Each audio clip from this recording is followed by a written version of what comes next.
Hi students, welcome back.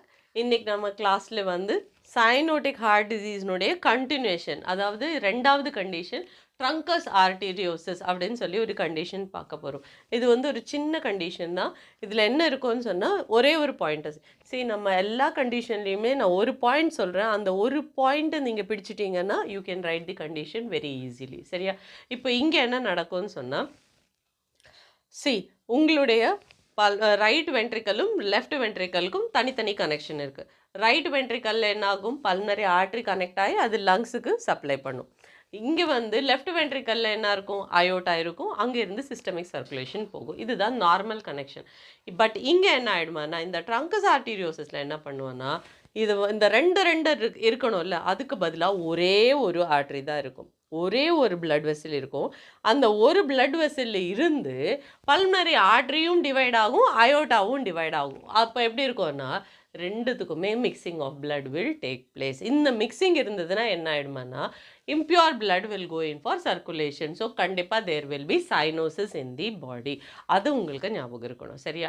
So இந்த ஒரு வெசலில் ரெண்டு வெசலாக டிவைட் ஆகிற இந்த ஒரு வேர்ட் மட்டும் நீங்கள் ஞாபகம் வச்சுக்கிட்டிங்கன்னா இந்த கண்டிஷன் நீங்கள் எழுதிடலாம். ஸோ பேபிக்கு என்ன சைன்ஸ் அண்ட் சிம்டம்ஸ் எல்லாம் இருக்கும்? Deoxygenated blood is going for purification. So what will happen? கண்டிப்பாக பேபிக்கு சைனோசிஸ் இருக்கும். சைனோசிஸ் இருக்கும். இதில் வந்து டீஆக்சிஜனேட்டட் பிளட்டு திருப்பி சர்க்குலேஷனுக்கு போகுது, ஆக்சிஜனேட்டட் பிளட்டு திருப்பி லங்ஸுக்கே போகுது. அப்போ பல்மனரி எடிமா இருக்கும், பல்மனரி எடிமா ப்ரீதிங் டிஃபிகல்ட்டி இருக்கும். ஸோ அப்போ நம்ம என்ன பண்ணுவோம், பேபிக்கு சைனோசிஸ்க்கோ ட்ரீட்மெண்ட் கொடுக்கணும், ஹைபாக்சியாவுக்கும் கொடுக்கணும். சரியா? அது கூடவே என்ன பண்ணுவோம், இது காம்பன்சேட்டரி மெக்கானிசமாக என்ன பண்ணும், ப்ரீதிங் வந்து ஜாஸ்தியாக்கணும். ஸோ டாக்கிப்னியா இருக்கும், டாக்கிகார்டியா இருக்கும், கோல்டன் கிளாமி ஸ்கின் இருக்கும், பேல் ஸ்கின் இருக்கும். இது எல்லாமே you have to tackle. Okay, மேனேஜ்மெண்ட்டுக்குன்னு சொல்லி வரும்போது மேனேஜ்மெண்ட்டில் நம்ம என்ன பண்ண போகிறோம் அப்படின்னு சொன்னால், ஃபஸ்ட்டு நம்ம கொடுக்க வேண்டியது வந்து ட்ரக்ஸு. முதல்ல என்ன கொடுக்க போகிறோம்னா டிஜாக்சன். டிஜாக்சன் வந்து நம்ம ஹார்ட்னுடைய ஃபங்க்ஷன் இம்ப்ரூவ் பண்ணுறதுக்கு, கான்ட்ராக்ஷனையும் எஃபிஷியன்சி இன்க்ரீஸ் பண்ணுறதுக்காக வேண்டி டிஜாக்சன் கொடுக்க போகிறோம். ஓகேவா? So first drug is digoxin. அதுக்கு அடுத்தது வந்தால் டயூரிட்டிக்ஸ். டயூரிட்டிக்ஸ்னுடைய வேலை ஏற்கனவே நம்ம சொன்ன மாதிரி நிறைய பிளட் வந்து பல்மனரி ஏரியாவுக்கும் போயிட்டுருக்கு. அப்போ பல்மனரி ஏரியாவில் நிறைய போகும்போது பல்மனரி எடிமா இருக்கும், குழந்தைக்கு ப்ரீதிங் டிஃபிகல்ட்டி இருக்கும்.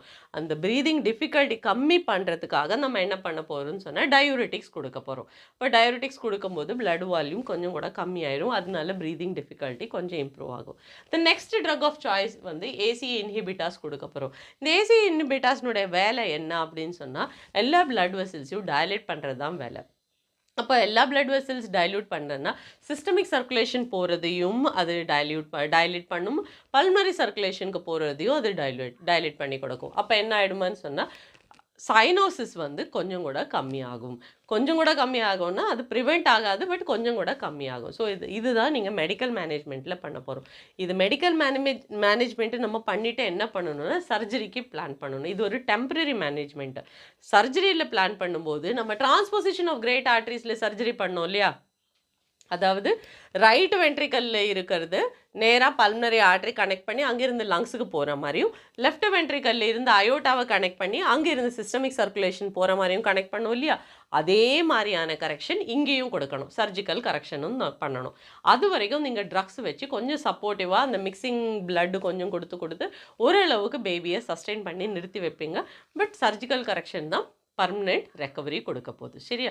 அது கூட நீங்கள் சப்போர்ட்டிவ் மேனேஜ்மெண்ட் பண்ணணும். ஏன்னா பேபிக்கு வந்து நியூட்ரிஷன் டயட்டு நீங்கள் கொடுக்கணும், ஏன்னா இன்க்ரீஸ்டு கேலரி ரிக்குவயர்மெண்ட் கொடுக்கணும். பேபி வெயிட் போட மாட்டாங்க, ப்ரீதிங் இருக்கிற எனர்ஜி எல்லாம் வந்து டாக்கிகார்டியாகவும் டாக்கிப்னியாகவும் போயிடும்.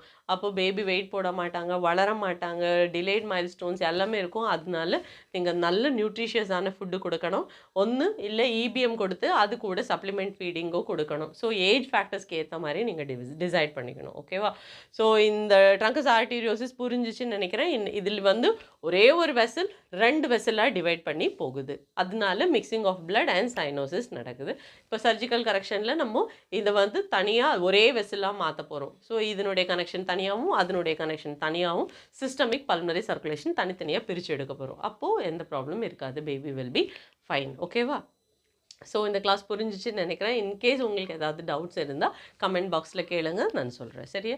ஸோ நெக்ஸ்ட் கிளாஸ் பார்க்குற வரைக்கும் பை, டேக் கேர்.